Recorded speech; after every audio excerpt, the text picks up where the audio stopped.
Nasib pelumba pelapis negara untuk beraksi dalam kancah perlumbaan kejuaraan motosikal dunia MotoGP musim hadapan nampak kelam selepas Liga Antarabangsa Sepang mengumumkan perpisahan dengan pasukannya Sepang Racing Team SRT. SIC mengakui pihaknya terpaksa melepaskan pasukan SRT untuk bergerak secara persendirian. Selain mengesahkan pasukan Moto3 dan Moto2 juga bakal berakhir. Keputusan tersebut sudah pastinya menjejaskan harapan pelumba berbakat negara Adan Nurudin dan Sharifuddin Azman untuk menempa nama ke perlumbaan berprestij MotoGP pada musim hadapan.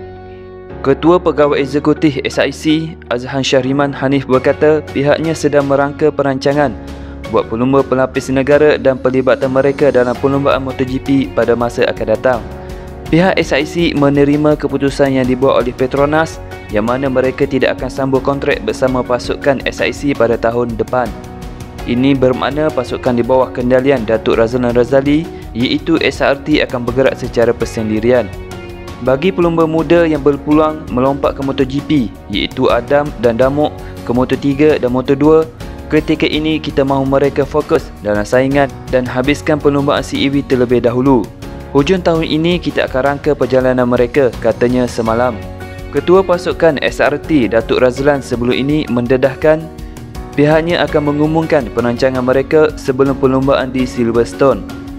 Sebelum ini Razlan memberi jaminan pelumba pelapis negara yang beraksi cemerlang di perlumbaan CEV akan diberi slot untuk berlumba dalam MotoGP. Dalam perkembangan lain, GP Malaysia 2021 perlu mengikuti syarat ketat yang dikeluarkan oleh KKM seandainya ia bakal dianjurkan dari 22 hingga 24 Oktober ini. Pada ketika ini, status penganjuran GP Malaysia masih lagi dalam perbincangan lanjut bersama pihak berwajib termasuk pemegang hak eksekutif Dorna Sport dengan keputusan muktamad mengenainya hanya diketahui sebelum penghujung bulan ini.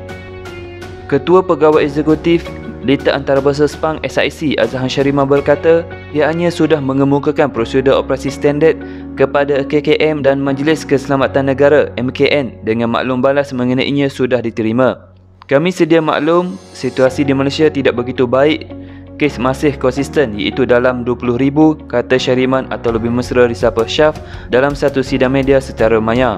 Kami akan berbincang lebih lanjut dengan pihak Dorna dan harap pada akhir bulan ini kami dapat memberi keputusan muktamad bagi penganjuran GP Malaysia tahun ini.